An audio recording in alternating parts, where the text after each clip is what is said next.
চার বন্ধু একটা হোটেলে খেতে গেছে, চার বন্ধু একটা হোটেলে খেতে গেছে, চারজন খুব টপ র্যাঙ্কের হাই ফাই লোক, চারজন বন্ধু, এক বন্ধু, চার বন্ধু খেতে গেছে একটা হোটেলে। তা হোটেলের মালিক খুব বুড়ো মানুষ, বেচারা ভালো মানুষ হোটেলের মালিক, তো ভালো মন্দ খেয়েছে হোটেলে। খাওয়ার পরে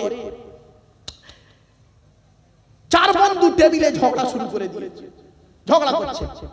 তো বুড়োটা উঠে এসে, মালিক উঠে এসে দেখছে কি ব্যাপার, খাওয়া দাওয়া হয়ে গেছে, এই টেবিলে বসে ঝগড়া করছে। কি ঝগড়া করছে? বলছে বাবা আমি বুড়ো মানুষ, তোমরা চারজন দেখে তো মনে হচ্ছে ভদ্রলোক, তা তোমরা চারজন খেলে তা ঝগড়া করছে কেন? বলছে চাচা তুমি বুঝবে না। বলছে কি ব্যাপারটা বলো তো? আমরা টাকা দেওয়া নিয়ে ঝগড়া হচ্ছে। এ বলে আমি টাকা দেবো, সকলের টাকা আমি দেবো, ও বলে সকলের টাকা আমি দেবো, ও বলে আমি দেবো, ও বলে আমি দেবো। বলে বাবা আমি জীবনে শুনেছি বন্ধুরা খেয়ে একে অপরের ঘাড়ে রেখে পালায়, তো এরা আমাকে টাকা দেওয়ার জন্য প্রতিযোগিতা করে, ঝগড়া করে। এই আমার বুড়ো বয়সে 80 বছর বয়সে এই প্রথম দেখলাম। তা বাবা যাই পারে হয় হোক, বাবা তোরা আমার টাকাটা দে, 1000 টাকা হয়েছে, যে কোনো একদম টাকাটা দিয়ে বাবা যা, পরের খরিদ্দার আসবে। বলছে না চাচা সহজে যাওয়া যাবে না, আমরা একটা সিদ্ধান্ত করেছি। বলে কি সিদ্ধান্ত? বললো সিদ্ধান্ত হলো একটাই, আমরা দৌড় প্রতিযোগিতা করব। বুঝতে পারছেন? আর আপনি দৌড় প্রতিযোগিতায় বাঁশি বাজাবেন, আর যে ছুটে ফার্স্ট হবে সেই টাকা দিবে। চাচার মাথায় কি আশ্চর্য, দৌড় প্রতিযোগিতা হবে আর আমি বাঁশি বাজাবো? মানে হ্যাঁ চাচা তোমাকে বাঁশিটা বাজাতে হবে, তুমি ছাড়া বাঁশি বাজাবার যোগ্য লোক এখানে কেউ নেই। তাই হোক। বলে চাচা বাঁশি বাজিয়েছে, ওই চার বন্ধু দৌড় মেরেছে ভাই, আজও বাড়ি ফেরে নে। চাচা হোটেলে এখনো পর্যন্ত তাদের অপেক্ষায় আছে। ব্যাখ্যাটা করবো, ব্যাখ্যাটা করবো, এই করবো কি বলো? রাগ করবেন না কেউ? রাগ করবেন না তো? 2024 ভোট আছে, চার বন্ধুকে বুঝতে পারছে, আর বাঁশিটা হলো বুড়ো চাচা হলো ভোটার, বুড়ো চাচা হলো ভোটার, ওই টিপটা মারবে। বুঝতে পারছেন না? আর ওই চার বন্ধু যে ওই যে পালাবে, 4 বছর আর ফিরে আসবে না। আমার বাপেরা জ্ঞানী জ্ঞানী বুদ্ধিজীবী মানুষ, বাড়ি থেকে ভাববেন আমি যেহেতু এইসব আলোচনা করি না, তবে একটা প্রাসঙ্গিক কথা এলো তাই আপনাদেরকে একটু ইঙ্গিত দিলাম। আল্লাহ বলছেন ইয়া আইয়ুহান নাস, হে মানব জাতি, ইন্না ওয়াদাল্লাহি হাক্কুন, আল্লাহর ওয়াদা হলো সত্য। আল্লাহ মুমিনদের সঙ্গে যা ওয়াদা করেছে সেই ওয়াদা পূরণ করবেন। মনে রাখবেন কাফেরদের সঙ্গে যে ওয়াদা করেছেন সেই ওয়াদা পূরণ করবেন। শুধু তাই নয়, আল্লাহ পৃথিবীতে যা যা ওয়াদা করেছেন সেই ওয়াদা পূরণ করেছেন, করবেন। সুতরাং আপনিও আল্লাহর সঙ্গে ওয়াদা করেছেন। কি ওয়াদা করেছেন? আল্লাহ বলেছিলেন আলাস্তু বিরব্বিকুম, আমি কি তোদের রব নয়? আমরা সকলেই বলেছিলাম কলু বালা, হ্যাঁ আপনি আমাদের রব। সুতরাং ওয়াদা করেছেন বাপ, আল্লাহর দাসত্ব করুন, গোলামতি করুন। আল্লাহ পাক বলেন ইন্না ওয়াদাল্লাহি হাক্কুন, আল্লাহর ওয়াদা হলো সত্য, আল্লাহর ওয়াদা হলো সত্য। এরপরে আল্লাহ পাক বলেন সুতরাং ফালা তাগুররান্নাকুমুল হায়াতুদ দুনিয়া, আল্লাহ পাক বলছেন দুনিয়ার জিন্দেগি যেন তোমার ধোঁকায় না ফেলে। এই দুনিয়ার টাকা পয়সা ধন সম্পদ, দুনিয়ার টাকা পয়সা ধন সম্পদ যেন তোমাকে ধোঁকায় না ফেলে দেয়। বাপ অনুরোধ করে বলে যাচ্ছি, দুনিয়ার জিন্দেগিটা খুব ধোঁকা, কয়েকদিনের জন্য বাঁচবেন, কয়েকদিন বাঁচবেন, তাই আপনি করেছেন কি এটা ওটা করে যাচ্ছেন। আর কবরের জন্য কি করেছেন একটু চিন্তা করুন। ওয়ালা ইয়াকুররান্নাকুম বিল্লাহিল গরুর, মনে রাখবেন খবরদার যেন তারা সেই ধোঁকাবাজগুলো যেন আল্লাহর সঙ্গে তোমাদের ধোঁকা দিয়ে তোমাদেরকে পৃথক না করে দেয়। তাই আপনাদেরকে ওয়াদা করে বলে যান, ওয়াদা করে বলে যাচ্ছি বাপেরা, শয়তানের ধোঁকায় পা দেবেন না। এরপরে আল্লাহ বলছেন ইন্নাশ শাইতানা লাকুম আদুবুন, নিশ্চয়ই শয়তান হলো তোমাদের শত্রু। শয়তান আমাদের বন্ধু নয়, শত্রু। আল্লাহ কোরআনে বহু জায়গায় বলেছে ইন্নাহু আদুবুম মুবিন, শয়তান হলো প্রকাশ্য আমাদের শত্রু, দুশমন। তাই কোরআনে এখানে ডাইরেক্ট বলেছেন ইন্নাশ শাইতানা লাকুম আদুবুন, শয়তান হলো তোমাদের দুশমন। ফাত্তাখিযুহু আদুওয়া, সুতরাং তোমরা তাকে দুশমনী মনে করো, কোনোদিন তোমরা বন্ধু ভেবো না। এজন্য অনুরোধ করে বলে যাচ্ছি। আর শয়তানের কাজটা কি জানেন, শুনে নিন। ইন্নামা ইউরিদুশ শাইতানু আন ইউকিয়া বাইনাকুমুল আদাওয়াতা ওয়াল বাগদা ফিল খামরি ওয়াল মাইসিরি ওয়া ইয়াসুদ্দাকুম আন যিকরিল্লাহ। আল্লাহ পাক এই আয়াতের তাফসীর অন্য আয়াত দিয়ে হচ্ছে, আল্লাহ বলছেন শয়তান কি চায় জানো?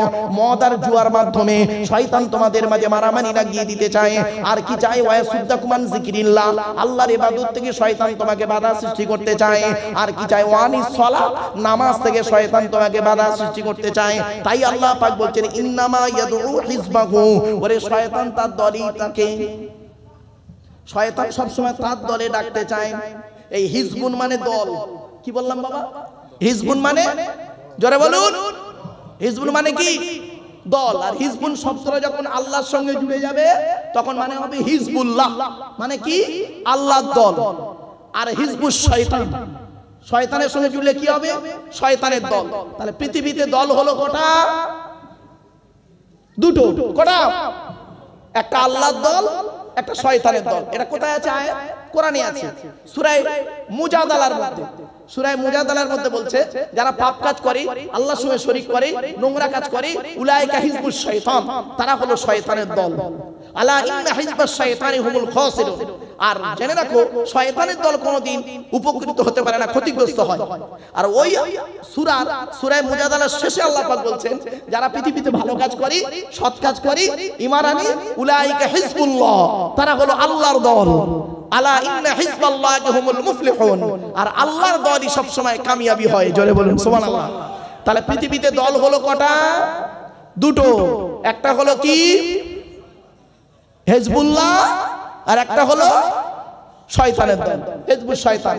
এ বোকারা বোঝে না হিজবুল্লাহ, আর এরা খালি বলে তাবলীগ, হিজবুল্লাহ, উমুক তুমুক হেনা তারা। ওই হিজবুল্লাহর মধ্যেই এতগুলো দল আছে, তাবলীগ, ফুরফুরা, বেরেলি, ওয়াহাবি, জামাত ইসলাম আদি সব হিজবুল্লাহ। ঠিক না বেটি? কোরআনে আছে কুল্লু হিজবিন বিমা লাদাইহিম ফারিহুন, প্রত্যেক দল তার মতের উপরেই খুশি। এই আয়াতটা কোরআনে দুই জায়গায় আছে, 18 পারায় আছে, 18 পারায় আছে, আর এই আয়াতটা রয়েছে 21 পারায়। এই আয়াতটা দুই জায়গায় আছে কোরআনে। যে তাফসীরে আবু বকর লেখা হচ্ছে, বাপ আমি হতভাগা, যতটুকু পারছি তাফসীরে আবু বকর লিখছি। তো সেই তাফসীরে আবু বকরের মধ্যে দেখবেন এই আয়াতের তাফসীরগুলো সুন্দর করে আপনাদেরকে টুকটুক টুকটুক করে আয়াতের শানে নজুল, আয়াতের আপনার কি বলবো ব্যাখ্যা, এবং ওই আয়াতের পেছনে কোন আয়াত রয়েছে, ওই আয়াতের পেছনে হাদিস কি আছে, সেই হাদিসটার একটু জায়গাটাও বলে দিয়েছি। এবং ওই হাদিসের সঙ্গে আপনার ওই আয়াত থেকে বাস্তব জীবনের কতটা মিল সেটাও তুলেছি যতটুকু পেরেছি। ওই আয়াতটা বিজ্ঞান ভিত্তিক কতটা সেটাও তার সঙ্গে তোলা থাকবে ইনশাআল্লাহ। এজন্য আপনাদেরকে বলছি বাপ, এতক্ষণ আলোচনা করলাম, ছোট্ট দুই একটি আয়াতটা শেষ করে দিই। ইন্নাশ শাইতানা লাকুম আদুউন, আল্লাহ পাক বলছেন নিশ্চয়ই শয়তান হলো তোমাদের দুশমন, শত্রু। ফাত্তাখিযু আদুবা, সুতরাং তোমরা তাকে দুশমন বলেই মনে করো, কোনোদিন তাকে বন্ধু বলে মনে করো না। আর ইন্নামা ইয়াদউ হিজবাহু, আর শয়তান তার দলই তোমাদেরকে ডাকে, মানুষকে ডাকে, লিয়াকুনু মিন আসহাবিস সাঈর, তারা চায়, শয়তান চায় কি? শয়তানরা চায় কি জানেন? তোমাদেরকে জাহান্নামের, সাঈর নামক জাহান্নামের সঙ্গী করে নিতে। এরপর আল্লাহ পাক বলছেন,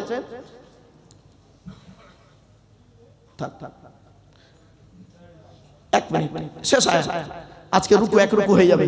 আল্লাযীনা কাফারু লাহুম আযাবুন শাদীদ, আল্লাহ পাক বলছেন যারা কুফরি করে, যারা কুফরি করে, লাহুম আযাবুন শাদীদ, তাদের জন্য রয়েছে কঠিন কঠিন শাস্তি, কঠিন আযাব। শাদীদ শব্দটা আমার বাপেরা একটা কথা বলে যাচ্ছি, শুনে নিন। শাদীদ, সদীদ আর সাদীদ, সিন দিয়ে সাদীদ মানে সত্য কথা বলা। আল্লাহ পাক বলেন ইয়া আইয়ুহাল্লাযীনা আমানু তাকুল্লাহা ওয়া কুলু কাওলান সাদীদা, সিন দিয়ে সাদীদ মানে সত্য কথা বলা, শিন দিয়ে সাদীদ মানে শক্ত বা কঠিন, আর সোয়াদ দিয়ে সদীদ মানে পুঁজ আর রক্ত। কোরআনে আছে মে ওয়ারাগি মিম্মা ইন সদীদ, সূরা ইব্রাহিমের মধ্যে আল্লাহ বলছেন জাহান্নামীদের যে খাবার খাওয়ানো হবে সেই খাবারটা হলো মে ওয়ারাগি মিম্মা ইন সদীদ, পুঁজ আর রক্ত মিশ্রিত খাবার। সদীদের বাংলাটা বলে দিচ্ছে, শুনে নিন। সদীদ কাকে বলে? সেই কিতমিরের মতো, মনে রাখুন। আচ্ছা পুঁজ, পুঁজ বোঝেন? পুঁজ, আরে ভাই বলুন না। আচ্ছা পুঁজের রং কেমন? জোরে বলুন। সাদা। রক্তের রং লাল। আচ্ছা পুঁজ আর রক্ত মিশ্রিত যেটা হয় সেটা একটু ঘোলাটে মতো হয় না? ওইটার আরবি হলো সদিদ। জাহান্নামীদের এই খাবার খাওয়ানো হবে। এই আয়াত যখন নাযিল হলো, ওই আয়াত যখন নাযিল হয়েছে মি ওয়ারাগ মিম্মা ইন সদিদ, সাহাবীরা হাউ করে কাঁদছে, ঝরঝর করে কাঁদছে। তখন একজন সাহাবী বললেন, ইয়া রাসূলুল্লাহ, আমাদের গায়ে তো ফোঁড়া হয়, ফোঁড়াতে পুঁজ রক্ত হয়, ওই পুঁজ রক্ত কি আমাকে খেতে দেবে? আল্লাহ রাসূল বললেন, জাহান্নামীদের যে পুঁজ রক্ত খেতে দেওয়া হবে, এক বালতি যদি পৃথিবীতে ঢেলে দেওয়া হতো, সারা পৃথিবী দুর্গন্ধময় হয়ে যেত। অনুরোধ করে বলে যাচ্ছি বাপেরা, জীবনে জাহান্নাম থেকে নাজাত পাওয়ার জন্য পৃথিবীতে ওয়ামাই ইউমিন বিল্লাহ 100% ঈমান আনবেন আল্লাহর উপরে, ওয়া ইয়ামাল সলিহাম, ভালো ভালো কাজগুলো করে যাবেন। আল্লাহ বলছেন, মান আমিনা সলিহাম মিন যাকারিন আও উনসা ওয়া হুয়া মুমিনুন ফালানুহিয়ান্নাহু হায়াতান তাইয়্যিবা। আল্লাহ বলছেন যে ব্যক্তি 100% ঈমান আনবে, ভালো কাজ করবে, বেটা ছেলে হোক আর মেয়ে ছেলে হোক, ওয়া হুয়া মুমিন, সে হলো মুমিন, পৃথিবীতে আমি আল্লাহ তাদের শান্তি সম্মানের সহিত জীবন যাপন করাবো। পরকালে কি দেবে? ইন্নাল্লাযীনা আমানু ওয়া আমিলুস সলিহাত কানাত লাহুম জান্নাতুল ফিরদাউসি নুজুলা। আল্লাহ বলেন, নিশ্চয়ই যারা 100% ঈমান আনবে আর ভালো ভালো কাজগুলো করবে, তাদের ঠিকানা হলো জান্নাতুল ফিরদাউস। যারা কুফরি করবে তাদের অবস্থা কি? আল্লাহ বলছেন, আল্লাযীনা কাফারু লাহুম আযাবুন শাদীদ। যারা কুফরি করবে তাদের জন্য কঠিন আযাব রয়েছে। আর যারা ঈমান আনবে তাদের কি? ওয়াল্লাযীনা আমানু ওয়া আমিলুস সলিহাত। যারা ঈমান এনেছে আর ভালো ভালো কাজগুলো করবে, আল্লাহ বলছেন, লাহুম মাগফিরাতু ওয়া আজরুন কাবীর। তাদের জন্য রয়েছে ক্ষমা। পৃথিবীতে যদি তারা কোনো পাপ কাজ করে, আমি আল্লাহ তাদের জীবনের গুনাহগুলো maaf করে দেব। আর শুধু তাই নয়, ওয়া আজরুন কাবীর, আমি আল্লাহ তাদের জন্য খুব বড় বদলা রেখেছি। জোরে বলুন, সেই বড় বদলাটা কি? জান্নাতুল ফিরদাউস। তাই অনুরোধ করে বলে যাচ্ছি, এতক্ষণ আপনাদের কাছে আজকে জাস্ট এই রুকু এক রুকু 7টা আয়াত হলো, 7টা আয়াত সূরা ফাতিরের 7টা আয়াত এক রুকু হয়েছে। বুঝতে পারলেন? এতক্ষণ আলোচনা করলাম, বা ভাষাগত দিক থেকে ত্রুটি হলে ক্ষমা করবেন। ভালো থাকুন, সুস্থ থাকুন, মানুষকে ভালোবাসুন।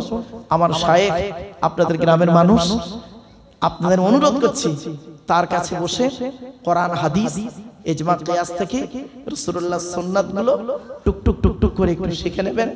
আর আপনাদের অনুরোধ করে যাচ্ছে মুরব্বিদেরকে, শায়েখের কাছে বসে অন্তত কোরআনটা একটু শুদ্ধ করে পড়ে নেবেন।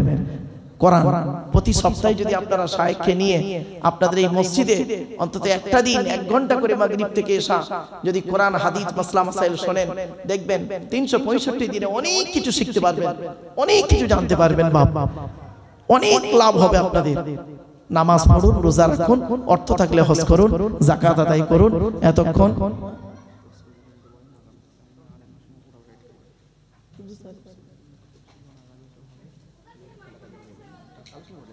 আমার বাপেরা একটা কথা বলি, এই তাফসীরুল কোরআনের মাহফিল এক একটা সূরার তাফসীর এক এক দিন হয়। আপনারা হয়তো বুঝতে পারেন না, আমি প্রথম বছর থেকে সূরা তাহরিম, সূরা সফ, সূরা মুনাফিকুন, সূরা জুমা, সূরা হুজরাত, এই সমস্ত সূরাগুলো আলোচনা হয়ে গেছে। একটা একটা করে সূরা, ওগুলো ছোট ছোট তো, আর শানে নজুল বলি ছোট্ট তাফসীর করে ছেড়ে দেওয়া যেত। আর এগুলো, এই আয়াতগুলোর ব্যাখ্যা করতে গেলে খুব লং টাইম লেগে যায়। একটা আয়াতের ব্যাখ্যা করতে গেলে প্রায় 1.5 ঘন্টা মতো হয়ে গেল। যাই হোক বাপেরা, আমার পরবর্তী বক্তা তিনি এসে গেছেন, তার জ্ঞান গর্ব বক্তব্য আপনারা শুনবেন। আর এই তাফসীরুল কোরআনের মাহফিল প্রতি বছর চালিয়ে যাবেন ইনশাআল্লাহ। আচ্ছা, আপনাদেরকে আমি একটা এক্ষুনি আল্লাহ পাক বললেন, ইয়া আইয়ুহান নাস ইন্না ওয়াদাল্লাহি হাক্কুন, আল্লাহর ওয়াদা হলো সত্য। তা আমি আপনাদের সঙ্গে একটা ওয়াদা করছি, আপনারা বলেন তো বাপ, এই কোরআনুল কারীমের মাহফিল, তাফসীরুল কোরআনের মাহফিল আগামী বছর হবে এমন কেউ ইচ্ছা করবেন, চান কি? একটু দয়া করে বলুন তো দেখি, চান? বাপেরা, কোরআনের মাহফিল, কোরআন শুনবেন, উল্টো পাল্টা আলোচনা শুনতে যাবেন না। এই এর বোঝা মারা ওর বোঝা মারা তাই মারা, লোকে কি হয়েছে কি দেখেছে কি শিখেছে এটা বড় কথা নয়, তুমি নিজে কি হয়েছো কি দেখেছো কি শিখেছো এটাই মূল ম্যাটার। সুতরাং বাপেরা আত্মসমালোচনা করুন, পর সমালোচনা থেকে দূরে সরে থাকুন। জানেন আপনারা জানেন এই জলসার সভাপতি, 2 দিন ব্যাপী জলসার সভাপতি থাকেন আমার শায়েখ হযরত আল্লামা আব্দুল মান্নান সাহেব মাদ্দাসাল্লাহুল আলী, বারাকাল্লাহু ইলমা ওয়া বারাকাল্লাহু ফি হায়াতি। আল্লাহ পাক তার সুস্থতা দান করুন, বলুন আল্লাহুম্মা আমিন। আমার অনেক শায়েখ তারা পৃথিবী ছেড়ে চলে গেছেন, তাদের মধ্যে কয়েকজনের নাম আমার খুব মনটা কাঁদে। 1 নম্বর হলেন কে জানেন?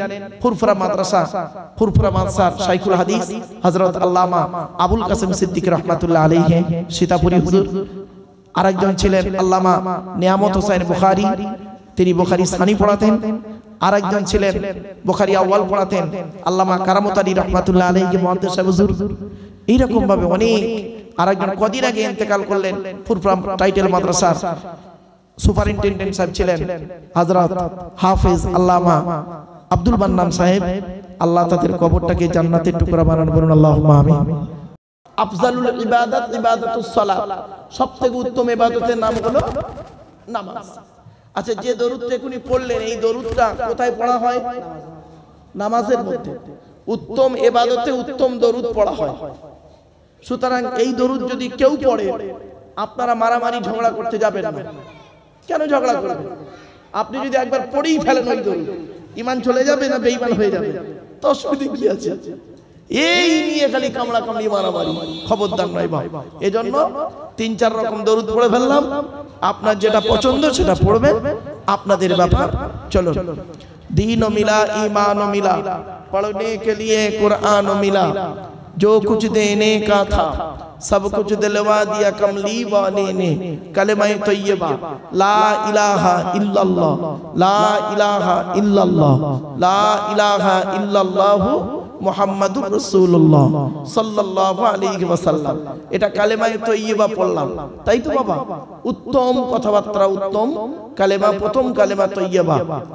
একবার দয়া করে আমার সাথে হাত জোড় করে বলছি বাবা আপনাদের, একবার কালেমায়ে শাহাদাতটা একটু পড়ুন দিনি আমার সাথে আজকে। আশহাদু আল্লা ইলাহা ইল্লাল্লাহ ওয়াহদাহু লা শারীকা লা ওয়া আশহাদু আন্না মুহাম্মাদান আবদুহু ওয়া রাসূলুহু। এখন যদি কালেমায়ে শাহাদাত যদি কেউ পড়লে যদি বলে বেঈমান, আমরা অমুক ব্যক্তি পড়ে না তাই আমরা পড়বো না, আরে এটা ভুল কথা। কোরআন হাদিস কারোর ব্যক্তিগত জিনিস নয়, ঠিক না বেঠিক? মনে রাখবেন।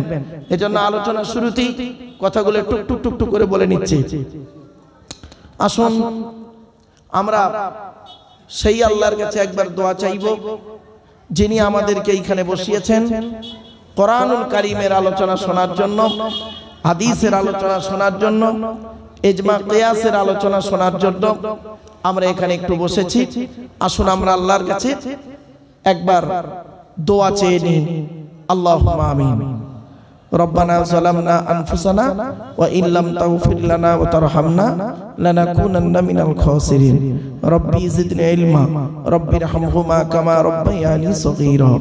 রব্বুল আলামিন, 2 দিন ব্যাপী তাফসীরুল কোরআনের মাহফিলের আজকের দ্বিতীয় দিন। আল্লাহ বহু জ্ঞানী গুণী বুদ্ধিজীবীরা আলোচনা রেখেছেন। আমার আগে আমার শায়েখ শাইখুল হাদিস আল্লামা আমজাদ হোসাইন বুখারী মাদ্দাসাল্লাহু আলী, আল্লাহ তিনি বেশ কিছু আলোচনা রেখেছেন। আমার পরেও বাংলার এক খ্যাতনামা আলেমে দ্বীন তিনি আলোচনা রাখবেন। ওগো দয়াময়, এই জলসাতে আরো অনেক বহু আলেম উলামা আলোচনা রেখেছেন।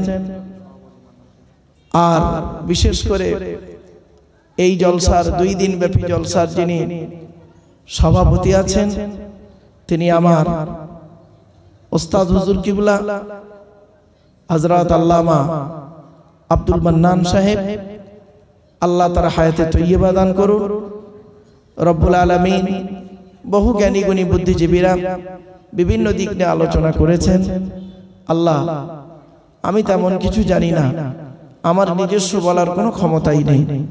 সুবহানাকা লা ইলমা লানা ইল্লা মা আল্লামতানা ইন্নাকা আনতাল আলিমুল হাকিম। রব্বুল আলামিন যা কিছু বলাবেন, শোনাবেন, পড়াবেন আল্লাহ আমাদের আমল করার তৌফিক দান করুন। দয়া করে মেহেরবানি করে আল্লাহ পবিত্র কোরআন থেকে, আপনার কালামুল্লাহ শরীফ থেকে, আপনার প্রিয় রাসূল তার হাদিস থেকে সঠিক কথাগুলি আমার মুখ থেকে বলিয়ে নেবেন, বক্তা শ্রোতাকে আমল করার তৌফিক দেবেন। রব্বি ইশরাহ লি সাদরি ওয়া ইয়াসসির লি আমরি ওয়াহলুল উকদাতাম মিন লিসানি ইয়াফকাহু কওলি। আল্লাহুম্মা ইন্না নাসআলুকা ইলমান নাফিয়া ওয়া আমালান মুতাকাব্বালা ওয়া রিজকান হাসানা ওয়া হালালান তাইয়্যিবা। সুবহানা রাব্বিকা রাব্বিল ইজ্জাতি আম্মা ইয়াসিফুন ওয়া সালামুন আলাল মুরসালিন ওয়ালহামদুলিল্লাহি রাব্বিল আলামিন। ওয়াজআল আখিরা কালামিনা ইনদাল মাউতি লা ইলাহা ইল্লাল্লাহু মুহাম্মাদুর রাসূলুল্লাহ। Sadr Jalsa. In the name of Allah, the most merciful, most beneficent, peace be to Allah, Lord of the world. Shanam dhanno সুনির্বাচিত মহামান্য আজকের মাহফিলের সভাপতি সাহেব, আমার শায়েখ হযরত আল্লামা আব্দুল মান্নান সাহেব মাদ্দাজাল্লাহুল আলী, বারাকাল্লাহু ইলমা ওয়া বারাকাল্লাহু ফি হায়াতি। দিন দরদি, ইসলাম দরদি, মুমিন মুত্তাকি মুসলমান, সালেহ নেককার আল্লাহওয়ালা বাবাজিরা, আমার যুবক ভাইরা, স্নেহের কুচি কুচি বাচ্চারা, পর্দার অন্তরালে পর্দানসীনা ধার্মিকা, স্নেহময়ী মমতাময়ী আমার মা ও বোনেরা, তারও সাথে জানাই আমার আওয়াজ শ্রবণকারী মুসলিম ও মুসলিম সমস্ত জাতির মানুষেরা, মহান আল্লাহ পাকের দরবারে শুকরিয়া আদায় করি যে রব্বুল আলামিন আমাকে আপনাকে বসিয়েছেন মাগরিবের নামাজের পর থেকে নিয়ে ইশার নামাজের পর থেকে নিয়ে কিছুক্ষণ কোরআন ও হাদিসের আলোচনা শোনার জন্য, এ শোনার, এ বসার, এ বলার তৌফিক এনায়েত করেছেন যে মহান আল্লাহ পাক। সেই পরওয়ারদিগার বেনিয়াজের দরবারে প্রাণ খুলে ভক্তি ভরে উচ্চ আওয়াজে একবার শুকরিয়া আদায় করি, বলুন আলহামদুলিল্লাহ। একটু আমার সাথে সাথে বলুন সুবহানাল্লাহি ওয়া বিহামদিহি, বলেন সুবহানাল্লাহি ওয়া বিহামদিহি সুবহানাল্লাহিল আযীম। এটি হলো বুখারী শরীফের শেষ হাদিস। আর বুখারী শরীফের প্রথম হাদিস হলো ইন্নামাল আ'মালু বিন্নিয়াত। প্রত্যেকটা কাজ তার নিয়তের উপরে নির্ভর করে। তাই এতগুলো জ্ঞানী গুণী বুদ্ধিজীবী মানুষ আপনারা এসেছেন, আপনাদের অন্তরে একটা নিয়ত আছে। আমি অধম আব্দুল্লাহ গিল মারুফ, তেমন ইলম নেই, তেমন জ্ঞান নেই, আল্লাহ পাক আমাকে এখানে আনিয়েছেন, আমারও একটা নিয়ত আছে। আমার নিয়তটা আপনারা কেউ জানেন না, আপনাদের নিয়তটা আমিও জানি না। সুতরাং উভয়ের নিয়ত যিনি জানেন তিনি কে? আল্লাহ। ইন্নাল্লাহা আলিমুম বিদাতিস সুদূর। নিশ্চয়ই আল্লাহ রাব্বুল আলামিন বান্দার অন্তরের খবর সবই রাখেন। তাই আজকের এখানে যা কিছু আলোচনা হবে আপনাদের মাঝে, আমার মাঝে, আজকের আলোচনার সাক্ষী থাকবে কে? আল্লাহ। আল্লাহু শাহীদুম বাইনি ওয়া বাইনাকুম। আপনাদের মাঝে, আমার মাঝে আজকের আলোচনার সাক্ষী রাখলাম সৃষ্টিকর্তা আল্লাহ পাককে। এবারে আসছি আলোচনার বিষয়বস্তু সম্পর্কে। আপনারা নিশ্চয়ই জানেন আজকের কোরআনুল কারীমের যে সূরাটির আলোচনা হবে, সূরাটির নাম হলো সূরা ফাতির। গত বছরে 2 থেকে 3টি আয়াত সংক্ষিপ্তভাবে আপনাদের কাছে আলোচনা রেখেছিলাম। তারপর থেকে আলোচনা হবে ইনশাআল্লাহ। একটু ধৈর্যের পরিচয় দিন। তবে আমি বলি, আমি কোরআনের মুফাসসির নই। আনা লাইসা বিমুফাসসিরিন ওয়ালাকিন আনা তিলমিজুল কোরআন। আমি কোরআনের মুফাসসির নই, আমি একজন কোরআনের ছাত্র। তাই কোরআনের ছাত্র হিসাবে আপনাদের কাছে আল্লাহর কোরআন থেকে কিছু আলোচনা রাখবো ইনশাআল্লাহ। সূরাটির নাম সূরা ফাতির। সূরাটি অবতীর্ণ হয়েছে মক্কাতে। সূরাটির ভিতরে 45টি আয়াত আছে। কটা বাপ? 45টি আয়াত। তার আগে আমরা সংক্ষিপ্তভাবে প্রাথমিক 2-1টা কথা একটু শুনে নিই। 1 নাম্বার, কোরআন যার বাণী তিনি হলেন আমাদের সৃষ্টিকর্তা। তার পরিচয় হলো চারটি, এটা সব সময় মনে রাখবেন। আল্লাহর পরিচয় হলো চারটি। কি কি? আল্লাহ নিজেই বললেন, কুল নবী তুমি বলো, হুয়াল্লাহু আহাদ, সে আল্লাহ হলেন একক।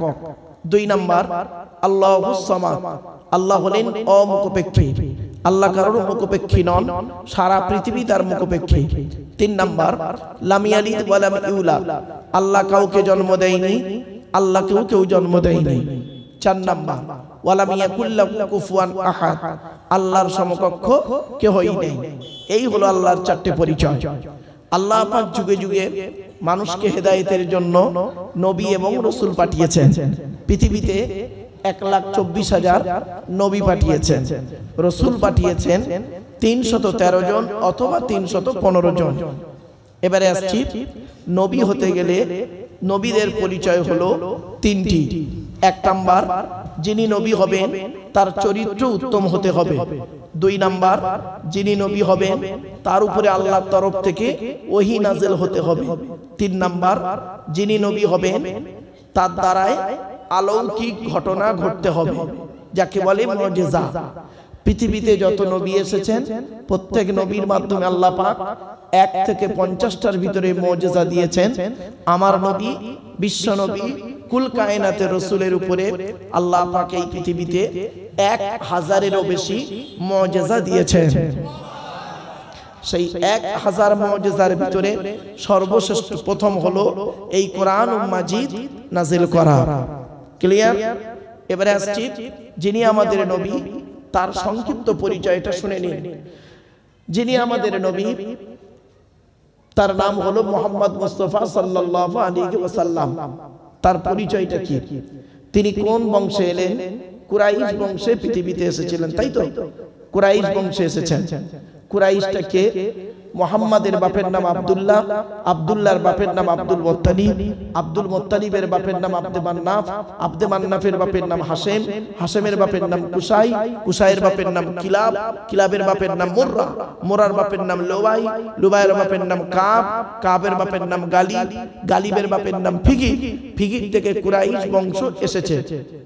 এবার আসছি, নবীর বাপের নাম আব্দুল্লাহ, নবীর মায়ের নাম আমিনা, দাদার নাম আব্দুল মুত্তালিব, দাদির নাম হলো নেতিলা বিনতে খব্বাব ব্র্যাকেটে ফাতেমা, কেউ বলেছেন সামিরা। নবীর নানার নাম আব্দুল ওয়াহাব জুগুরি, নবীর নানির নাম বারিনা বা বাররা, নবীর দুধবার নাম হালিমা, নবীর দুধ বাপের নাম হারেস, নবীর দুধ ভাইয়ের নাম আব্দুল্লাহ, নবীর বাপের নাম আব্দুল্লাহ, নবীর দুধ ভাইয়ের নাম আব্দুল্লাহ। দুটো যেন এক করে ফেলবেন না। নবীর জন্ম 570 খ্রিস্টাব্দে। ইংরেজি কি মাস ছিল? 29 আগস্ট। আরবি মাস ছিল রবিউল আউয়াল মাস। 12 তারিখ মতান্তরে 9 তারিখ সোমবার শবে সাদেকের সময় আরবের মক্কা নগরী কুরাইশ বংশে নবীর জন্ম। নবীর বাপেরা হলো 10 ভাই, নবীর মায়েরা হলো 19 বোন। নবীর 6টা ফুপু, শুনে নিন, নবীর 9টা চাচা, 18টা খালা, 6টা ফুপু, 7টা ছেলে মেয়ে। ক্লিয়ার? এবার যে নবীকে নিয়ে এত কিছু, তার সম্পর্কে একটু জানবেন না আপনি? নবীর কটা চাচা বললাম বাবা? 9টা চাচা, বাপেরা 10 ভাই। 9টা চাচার নাম কি শুনে নিন। বড় চাচার নাম হারেস, কি বললাম বাবা? হারেস, জুবাইর, মুকাইমিন, ফাইদা, জাইদা, আবু লাহাব, হামজা, আব্বাস, আবু তালেব। নবীর বাপ হলো আব্দুল্লাহ। এই 10টা। কই আবু জাহালের নাম তো নেই এখানে, তাহলে বোঝা গেল আবু জাহাল নবীর নিজের চাচা নয়। এটা মাথায় রাখবেন। চলো এবারে আসছি, নবীর উপরে নাজিল হয়েছে। নবীর ছেলে মেয়ে 7টা। কে কে? 3টে পুত্র সন্তান, 4টে কন্যা সন্তান। 3টে পুত্র সন্তানের নাম কি? বড় ছেলেটার নাম হলো কাসেম। কি বললাম বাবা? কাসেম। তারপরে হলো তাহের বা তৈয়েব। ছোট ছেলেটার নাম হলো ইব্রাহিম, যেটা মারিয়া কিপ্তিয়ার পেটে গর্ভে এসেছিলেন, ইব্রাহিম। 4টে কন্যা সন্তান, জয়নাব, উম্মে কুলসুম, রোকেয়া, ছোট মেয়েটার নাম ফাতেমা, যার সঙ্গে নবী আলীর বিবাহ দিলেন, যার ওরসে 2 বিখ্যাত সন্তান হাসান এবং হুসাইন রাদিয়াল্লাহু তাআলা আনহুমা। ক্লিয়ার? হয়ে গেল নবীর পরিচয়। এবার আসছি কোরআনের পরিচয়। কোরআনের পরিচয় হলো এ কোরআন আল্লাহর তরফ থেকে জিবরাইলের মাধ্যমে হযরত মুহাম্মদ সাল্লাল্লাহু আলাইহি সাল্লামের উপরে আরবের মক্কা নগরের নিকটবর্তী একটি গুহাটির নাম হলো হেরা। হেরা নামক গুহাটি 610 খ্রিস্টাব্দে 1 ফেব্রুয়ারি সোমবার কোরআনের প্রথম আয়াত নাযিল হলো। কোরআনের প্রথম বাক্য হলো ইকরা, পড়ো পড়ো পড়ো। এই কোরআনে আছে 83 জায়গায়, 82 থেকে 83 জায়গায় আছে নামাজের কথা, আর 92 জায়গায় আছে লেখাপড়ার কথা। তা কোন সংখ্যাটা বেশি বাপ, 82 না 92? 92। আমরা লেখাপড়াতে পিছিয়ে। আমরা কোরআন পড়ি, লোকের গোঁজা মারি। আমরা কোরআন পড়ি তেল পড়া, পানি পড়া, ওয়াজ করা, খতম করা, তাবিজ মোড়ার জন্য কোরআনটাকে ব্যবহার করি। আর অমুসলমানরা কোরআন পড়ে, গবেষণা করে করে লাস্টে কোরআনের ভুল বের করতে গিয়ে ইসলামের কালেমা পড়ে মুসলমান হয়ে যাচ্ছে।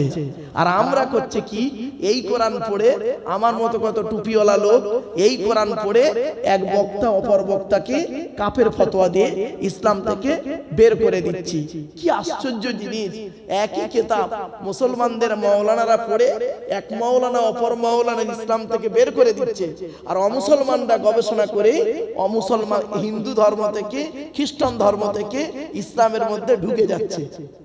কি আশ্চর্য আজীব জিনিস! এজন্য আপনাদের বলি বাবা, কাফের ফতোয়া দিতে গেলে, কাউকে কাফের বলতে গেলে একটু চিন্তা ভাবনা করবেন। মনে রাখবেন, বাজে বাজে কথা মুখ থেকে সহজে বের করবেন না। 3টে জিনিস কোনোদিন ব্যাকে আসে না। 1 নাম্বার, ধনুক থেকে তীরটা বের হয়ে গেলে ওই তীরটা আর কোনোদিন ব্যাকে আসে না। 2 নাম্বার, দেহ থেকে আত্মাটা বের হয়ে গেলে ওটা আর পৃথিবীতে রিটার্ন আসে না। 3 নাম্বার, জবান থেকে কথা বের হয়ে গেলে ওটা আর কোনোদিন ব্যাকে আসে না। মাইকের সামনে এসে কিছু বলে দেওয়ার নাম বক্তা নয়। 1 ঘন্টা ওয়াজ করতে গেলে 3 ঘন্টা বই পড়তে হবে। আমার বাপেদের বলে যাচ্ছি, মাথাটা ঠিক রাখুন, ব্রেনটা ঠিক রাখুন, আর আলোচনাটা করার সুযোগটা একটু দিন। চলো আজকে আমাদের আলোচনা শুরু হচ্ছে সূরা ফাতির। আপনাদের পরিচয়টা সূরাটি দিয়ে দিয়েছি। কোরআনের ভিতরে কি আছে? কোরআনের ভিতরে আছে 30টা পারা, 540টা রুকু, 114টা সূরা, 14 থেকে 15 খানা সাজদা, 7টা মানজিল, 8 থেকে 12 খানা সাক্তা, 6666টা আয়াত, কেউ বলেছে 6236টা। এটা নিয়ে মারামারি যেন করতে যাবেন না। 6666টা আয়াত, কেউ বলেছেন 6236টা।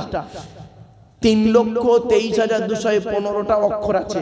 এ কোরআন 22 বছর 9 মাস কয়েকদিন, কম বেশি 23 বছর ধরে কোন ঘটনাকে কেন্দ্র করে, কোন ব্যক্তিকে কেন্দ্র করে, কোন বস্তুকে কেন্দ্র করে, কোন জায়গাকে কেন্দ্র করে কোরআনের আয়াতগুলো নাজিল হয়েছে। 6000-এরও বেশি আয়াত 12,000 জায়গায় নাজিল হয়েছে। কটা জায়গার নাম জানি? মক্কা আর মদিনাই জানি, ঠিক না বেটি? খালি মক্কা আর মদিনা জানি। এই আয়াতটা কোথায় নাজিল হয়েছে, কোন ঘটনাকে কেন্দ্র করে নাজিল হয়েছে, কাকে কেন্দ্র করে নাজিল হয়েছে, ওইটা জানতে হবে। কোরআনের তাফসীর করতে গেলে 25 রকম জ্ঞানের প্রয়োজন। যে ব্যক্তির মধ্যে 25 রকমের জ্ঞান থাকবে, ওই লোকটা কোরআনের তাফসীর করার যোগ্যতা রাখে। ব্যাপক আলোচনাগুলো উসুলে তাফসীর, তারিখে তাফসীর সম্পর্কে ব্যাপক আলোচনা।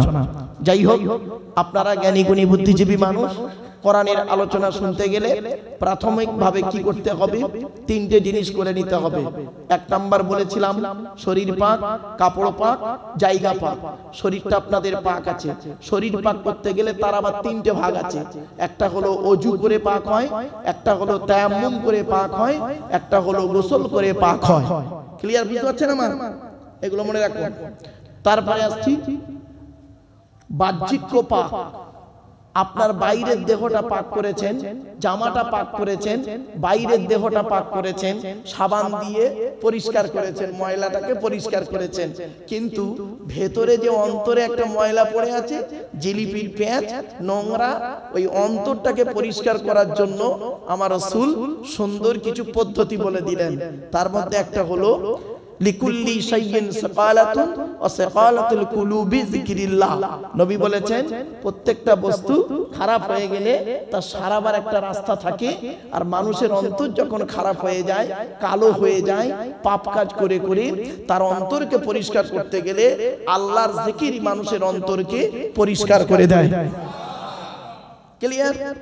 এবার আসছি, এজন্য অন্তরটা পরিষ্কার করুন। বাইরে ভালো জামা কাপড় পরে ভেতরে জিলিপিরি প্যাচ রাখবেন না। আমি বলিনি, অন্তরটা পরিষ্কার করুন। নবী বলেছেন ইন্নাল্লাহা লা ইয়ানজুরু ইলা সুওয়ারিকুম ওয়ালা ইলা আমালিকুম ওয়ালাকিন ইয়ানজুরু ইলা কুলুবিকুম ওয়া নিয়াতিকুম। নবী বললেন আল্লাহ পাক তোমাদের বাহ্যিক আকৃতি দেখে না, কে লম্বা, কে বেটে, কে কালো, কে ফর্সা, এটা আল্লাহ দেখে না। ওয়ালা ইলা আমালিকুম, আল্লাহ পাক তোমাদের আমলগুলোও দেখে না। আল্লাহ পাক কি দেখে? ওয়ালাকিন ইয়ানজুরু ইলা কুলুবিকুম ওয়া নিয়াতিকুম, আল্লাহ পাক তোমার অন্তরটা দেখে আর তোমার নিয়তটা দেখে। এই জন্য নবী বলেছেন আলা ইন্না ফিল জাসাদি মুদগাতান ইদা সালুহাত সালুহাল জাসাদু কুল্লুহু ওয়া ইদা ফাসাদাত ফাসাদাল জাসাদু কুল্লুহু আলা ওয়াহিয়াল কালব। নবী বললেন কি? মানব দেহের মধ্যে জেনে রেখো, মানব দেহের মধ্যে একটা মাংসপিণ্ড আছে। ওই মাংসপিণ্ড যখন ভালো থাকে সারা শরীরটা তখন ভালো থাকে, সম্মান পাওয়া যায়। আর ওই মাংসপিণ্ড যখন খারাপ হয়ে যায় শরীরটা তখন বদনাম হয়ে যায়। সুতরাং ওই মাংসপিণ্ডটার নাম হলো অন্তর। এজন্য আপনাদের করজোড়ে বলি বাপ, অন্তরটাকে পরিষ্কার করে, মনটাকে শান্ত করে, ব্রেনটাকে ঠিক রেখে এখানে একটু বসুন। সূরা ফাতিরের আলোচনাতে আল্লাহ কি বলছেন আমরা একটু শুনে নিই। আলোচনা শুরু করতে গিয়ে সূরা কোরআন শুরু করতে গেলে কি করতে হয়? তাউজ তাসমিয়া পড়তে হয়, আউজ বিল্লাহ বিসমিল্লাহ পড়তে হয়। কোরআনে আল্লাহ বলেছেন ইজা করাআতাল কুরআনা, যখন তুমি কোরআন পড়বে, ফাস্তাইজ বিল্লাহি মিনাশ শাইতানির রাজিম, সুতরাং শয়তান মারদুদ হইতে আল্লাহর কাছে পানাহ চেয়ে নাও। তো আমার বাপেরা একবার কষ্ট করে আমার সাথে আউজ বিল্লাহ পড়া যাবে না? পড়ে আউযু বিল্লাহি মিনাশ শাইতানির রাজিম। এর বাংলা মানে কি? বিতাড়িত শয়তান মারদুদ হইতে আল্লাহর কাছে পানাহ চেয়ে নিলাম। আল্লাহর নবী বলেছেন কুল্লু আমরিন জিবালিন লাম ইউবদা বিসমিল্লাহির রহমানির রহিম ফাহুয়া আফতার। নবী বলেছেন প্রত্যেকটা কাজ শুরু করতে গেলে আল্লাহর নাম দিয়ে শুরু করবে। আল্লাহর নাম ছাড়া যদি কোনো কাজ শুরু হয় ওতে কোনোদিন বরকত হবে না, ওটা হবে লেজ কাটা। তাই নবীর এই হাদিসকে আমল করতে গিয়ে আমার বাপেরা একটু দয়া করে বিসমিল্লাহ পড়া যাবে? পড়েন বিসমিল্লাহির রহমানির রহিম। একটা পেছনে একটা হাদিস বলে দিই। আল্লাহ নবী বলেন মান ক্বালা বিসমিল্লাহির রহমানির রহিম মাররাতান লাম ইয়াবকি মিন যুনুবিহি যাররা। রাসূল বলেন কোন ব্যক্তি যদি একবার বিসমিল্লাহির রহমানির রহিম পড়ে তার জীবনের সমস্ত সগীরা গুনাহগুলো আল্লাহ maaf করে দেয়। তাউজ বিল্লাহ বিসমিল্লাহ পড়ে ফেললাম। এবার আমরা কোরআনের যে সূরাটির আলোচনা করব, সূরাটির নাম ছিল কি বাবা? সূরা ফাতির। সূরা ফাতির শব্দের অর্থটা কি আগে আমরা জেনে নিই। ফাতির শব্দের অর্থ হলো, সহজ ভাষায় আপনাদের বলছি, আদি স্রষ্টা। কি বললাম? স্রষ্টা, সৃষ্টিকর্তা। সূরা ফাতির হলো মক্কায় অবতীর্ণ। ক্লিয়ার? 45টা আয়াত আছে এই সূরাটির ভিতরে। আমি একটা একটা করে আয়াত শর্ট শর্ট করে বলবো, বেশি বিস্তারিত আলোচনা করার সময় আজকে নেই। কারণ এই সূরাটির আলোচনা করতে গেলে কমসে কম 4.5 থেকে 5 ঘন্টা সময় লাগবে। 45টা আয়াত, এক একটা আয়াত যদি 10 মিনিট করে বলি 450 মিনিট। 450 মিনিট মানে কত ঘন্টা হচ্ছে হিসাব করুন। তো আমি বুঝতেই পেরেছি, কারণ এই উত্তর 24 পরগনা এলাকায় এলে ঘন্টা ধরে ওয়াজ করতে হয়, 1.5 ঘন্টা 1 ঘন্টা ঘন্টা ধরে ওয়াজ। তো সেই জন্য আমি খুব চিন্তিত থাকি যে কি করে আমি এমনি আলোচনা শুরু করতে গেলে আধা ঘন্টা এমনি চলে যাবে, আমার ইন্ট্রোডাকশনে চলে যায়। তো যাই হোক, যেহেতু টাইম তো নির্ধারিত, শুরু করছি। আগে প্রথম আয়াতটা পড়ছি, শুনে নিন। বিসমিল্লাহির রহমানির রহিম। আলহামদুলিল্লাহি ফাতিরিস সামাওয়াতি ওয়াল আরদি জাইলিল মালাইকাতি রুসুলান উলি আজনিহাতি মাসনা ওয়া সুলাসা ওয়া রুবা ইয়াজিদু ফিল খালকি মা ইয়াশা ইন্নাল্লাহা আলা কুল্লি শাইইন কাদির। একদম সংক্ষেপে মানেটা করে চলে যাচ্ছি, যেহেতু এই আলোচনা গত বছরে করেছি এই প্রথম 3টা আয়াত, এজন্য জাস্ট মানে করে চলে যাচ্ছি। আল্লাহ বলছেন সমস্ত প্রশংসা আল্লাহ। সমস্ত প্রশংসা কার? আল্লাহ। কিন্তু আল্লাহর গুণগান আমরা করি না, আলহামদুলিল্লাহ বলেই শেষ। এবার লোকের খালি এর আলোচনা, ওর আলোচনা, তার আলোচনা করেই শেষ। আল্লাহর আলোচনা আর হচ্ছে না, ওই আলহামদুলিল্লাহ বলেছি ওটাই সব হয়ে গেছে। যাক, আল্লাহ বলছেন সমস্ত প্রশংসা আল্লাহর জন্য, যিনি কি করেছেন? আসমান এবং জমিনে যা কিছু আছে সবই সৃষ্টি করেছেন। আর কি করেছেন? ফেরেশতাদেরকে সৃষ্টি করেছেন, ফেরেশতাদেরকে পাঠিয়েছেন। কিভাবে? তাদের মধ্যে অনেকের ডানা আছে, ফেরেশতাদের ডানা আছে, কারো 2টো ডানা, 3টে ডানা, 3টে ডানা, 2টো ডানা, 4টে ডানা। আল্লাহ পাক বলছেন ইয়াজিদু ফিল খালকি মা ইয়াশা, আমি আল্লাহ চাইলে আরো বেশি ডানা দিয়ে ফেরেশতাদের তৈরি করতে পারি। এই আয়াতের পেছনে বুখারীর হাদিস আছে, মনে রাখবেন। কোরআনের তাফসীর কোরআন দিয়ে হয়, কোরআনের তাফসীর হাদিস দিয়ে হয়। কোরআনের তাফসীর মন গড়া কেউ করতে পারবে না। নবী বলেছেন মান ফাসসারাল কুরআনা বিরাইহি ফালিয়াতাবাওয়াহু মাকআদাহু মিনান নার। নবী বলেন যে ব্যক্তি কোরআনের ব্যাখ্যা মন থেকে করবে, মন গড়া করবে, তার ঠিকানা হবে জাহান্নাম। কিছু বুঝতে পারছেন বাবা? কোন জায়গায় বসেছেন? আমি এই জন্যই প্রথম চটকায় আপনাদের এই নিচেরটাই বলেছিলাম, শরীর পাক, কাপড় পাক, জায়গা পাক, এই জন্যই বলেছিলাম, যাতা জায়গা নয় এটা। চলো, তাই আল্লাহ পাক বলছেন আল্লাহ কি করেন, ক্ষমতা কতটুকু আল্লাহ? আল্লাহ নিজেই বলছেন ইন্নাল্লাহা আলা কুল্লি শাইইন কাদির, নিশ্চয়ই আল্লাহ রাব্বুল আলামিন সমস্ত জিনিসের উপরে ক্ষমতাবান। জোরে বলে ক্লিয়ার? প্রথম আয়াতটা জাস্ট বাংলা মানে করে ছেড়ে দিলাম। দ্বিতীয় আয়াতটা খুব ইম্পর্টেন্ট, দ্বিতীয় আয়াতটা খুব ইম্পর্টেন্ট। এই দ্বিতীয় আয়াতের আলোচনা করতে করতে গত বছরে আমার টাইম শেষ হয়ে যায়। দ্বিতীয় আয়াতের আলোচনা, 2টো আয়াতের আলোচনা করছিলাম, এই দ্বিতীয় আয়াতের আলোচনা তৃতীয় আয়াতটা ধরেছি, তখন সময় শেষ, মানে প্রায় 2 ঘন্টার উপরে। চলো, দ্বিতীয় আয়াতটা খুব ইম্পর্টেন্ট। আপনাদের শুধু মানেটা বলি, মাত্র একটা হাদিস বলে ছেড়ে দেব। আল্লাহ বলছেন, আচ্ছা আপনাদের কি ধারণা হয় যে কাউকে অপমান করবেন, কাউকে সম্মান দেবেন, আপনার নিজের হাতে ক্ষমতা? কার হাতে? জোরে বলুন, আল্লাহর হাতে। আল্লাহ নিজেই বলছেন।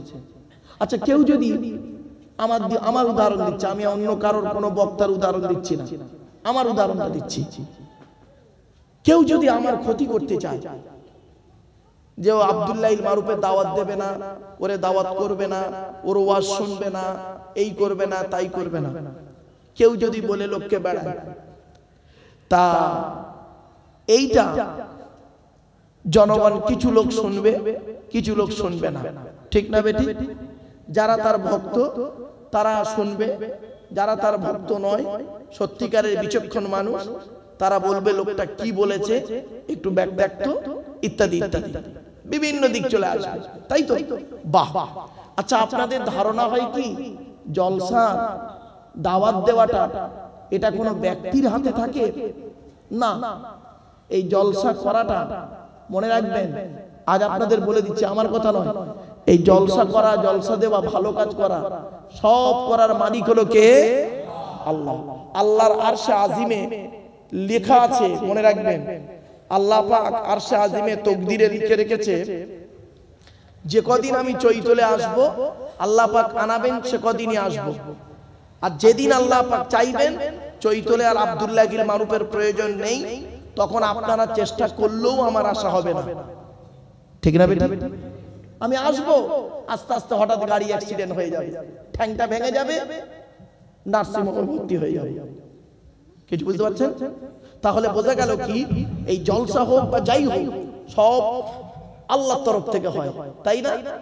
এবার একটা কথা বলছি, কেউ যদি কারোর সম্মান করতে, অপমান করতে চায়, যদি চাইলেই অপমান করবে, পারবে না, পারবে না। আর কেউ যদি কাউকে সম্মান করতে চায়, উঁচু তুলে দিতে, তাও পারবে না। কেন? অত ইজ্জু মান তাশা অত জিল্লু মান তাশা বিয়াদিকাল খায়র। ইজ্জতের মালিক আল্লাহ, অপমান করার মালিক আল্লাহ। সমস্ত ক্ষমতা কার হাতে? আল্লাহর হাতে। তাই পরের এই আয়াতের ব্যাখ্যাটা খুব বড় আয়াত, খুব ব্যাখ্যা বড়, জাস্ট আপনাদের সহজে বলে দিচ্ছি। তাই দ্বিতীয় আয়াতটা আল্লাহ বলছেন, মানেটা শুনুন এবার।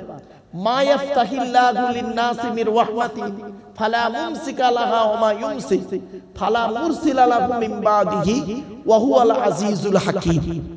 আপনাদের হাতে ধরে বলে যাচ্ছি, চৈতলবাসীর কাছে আবেদন করে বলে যাচ্ছি, অনুরোধ করে বলে যাচ্ছি, জীবনে কিছু মনে রাখুন আর না রাখুন, অন্তত এই সূরা ফাতিরের দ্বিতীয় আয়াতটা মনে রাখবেন। এর বাংলা মানে কি? আল্লাহ বলছেন, আমি যদি আমার রহমতের দরজা কোন বান্দার জন্য খুলে দিই, আল্লাহ বলছেন আমি যদি আমার রহমতের দরজা কোন বান্দার জন্য খুলে দিই, পৃথিবীর কারোর ক্ষমতা নেই ওই দরজা বন্ধ করে।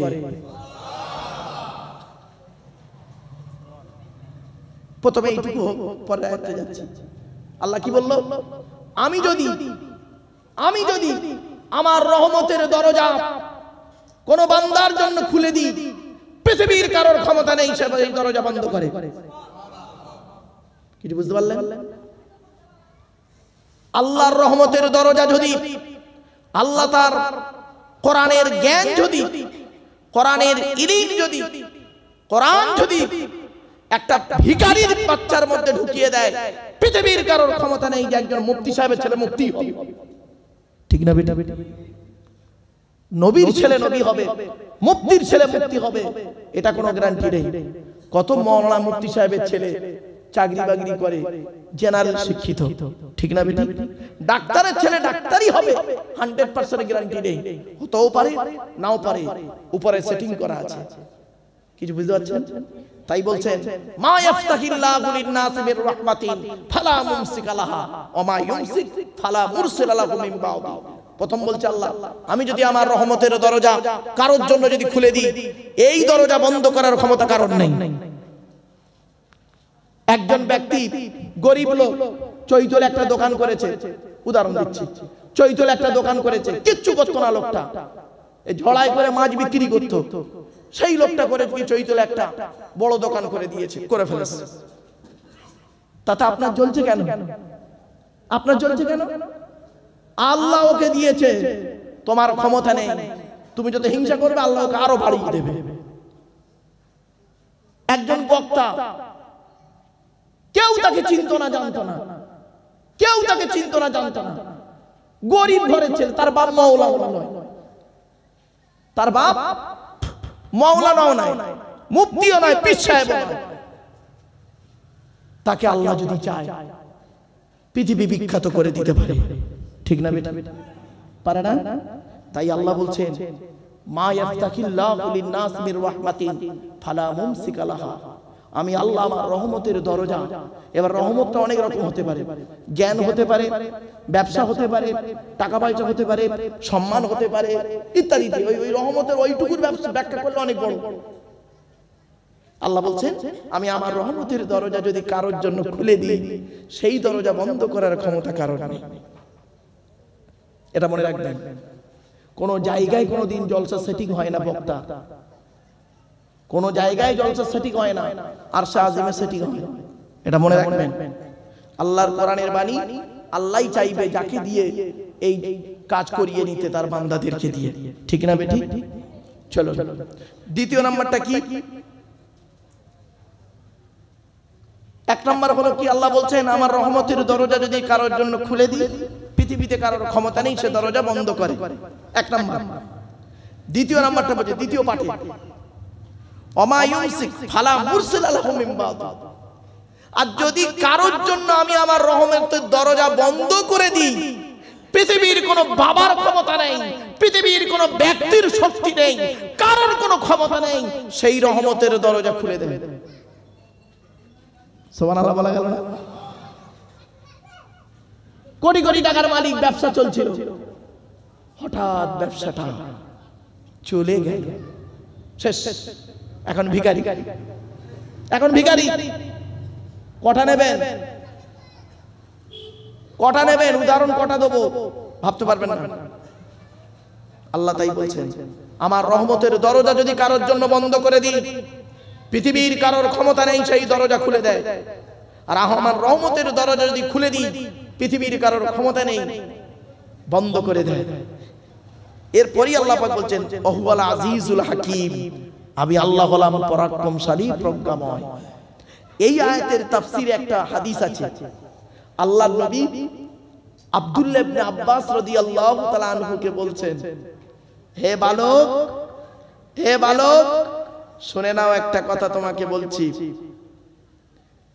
পৃথিবীর সমস্ত মানুষ যদি তোমার ক্ষতি করতে চায়, শুনে নিন বাপেরা, আপনাদের শিখিয়ে দিচ্ছি, পৃথিবীর সমস্ত মানুষ যদি তোমার ক্ষতি করতে চায়, নবী বলছেন সাহাবীকে, পৃথিবীর সমস্ত মানুষ যদি তোমার ক্ষতি করতে চায়, তোমার তকদিরে যতটুকু ক্ষতি লিখে রেখেছে আল্লাহ ততটুকুই ক্ষতি হবে, তার কমও হবে না বেশি হবে না।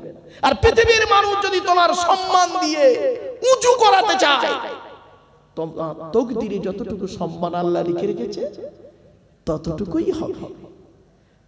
কিছু বুঝতে পারছেন হাদিস? এই আয়াতের তাফসীর খুব বড় তাফসীর, আপনারা জীবনে এইটা মনে রাখবেন, এই আয়াতটা শুধু মনে রাখবেন। সূরা ফাতিরের 2 নম্বর আয়াত আল্লাহ বলছেন, আমার বাপেরা এটা মাথায় রাখবেন। চলো এই আয়াতের আলোচনা করতে করতে গত বছরে আমি টাইম শেষ হয়ে গিয়েছিল, এর পরের আয়াতটা সবে ধরেছিলাম আর শেষ হয়ে গেছে। এরপর আল্লাহ বলছেন আমাদের এবছরের যে আলোচনা, গত বছরের আলোচনা শেষ, এবছরের আলোচনা।